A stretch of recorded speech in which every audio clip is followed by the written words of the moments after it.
Hi, friends. As I said in my last post, I'll be walking through Romans during these devotions. At the end of each, I'll ask you a question that I'd love to hear your answer to in the comments. Let's start a dialogue. So today we read in Romans 1, verse 1.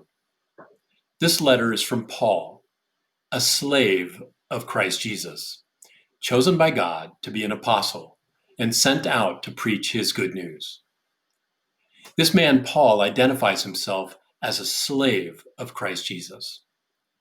This word for slave refers to a bondservant, someone who has sold his labor to another in order to pay a debt. It's a voluntary choice and one that can be broken if chosen. Read all about it in Exodus and Deuteronomy.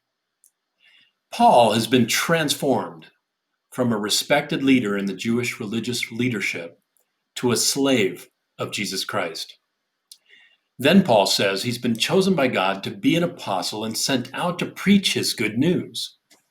This man, who is now 100% at Jesus' service, has been chosen by God to be sent out to preach God's good news. In Christian language, that's the gospel of Jesus Christ. The good news transformed this man from a violent persecutor of what was considered a religious cult to a tireless servant of the same people, bringing unparalleled growth of that group. This is what the good news does. It transforms lives. Peter says that a person is a slave to anything that controls him. The question is, what or who are you allowing to control you? In Exodus 21, there's a passage that reads, 21 verse 5, it says, "But the slave may declare, 'I love my master, my wife and my children.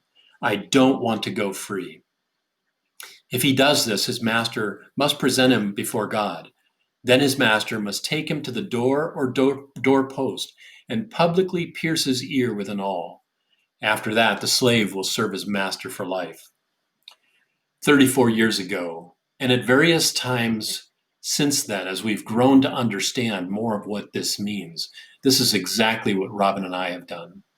And not physically, but we declared that we love our master and we will not go free. We've given Jesus our lives to be controlled by his word, his spirit, and in cooperation and fellowship with his people in the local church. This has changed everything. We're living in Madison, Wisconsin because of that. We know that our home, our money, our possessions, our children are not our own, but held in trust for him because of that. Our present and future choices pass through him because of that. And all of the outcomes are safe in his hands because of that. This is to me what it means to be a slave of Jesus Christ. So my question for you today is this: are you a slave of Jesus Christ? This is what the good news has come into your life and mine to accomplish. Let me know your thoughts in the comments. God bless.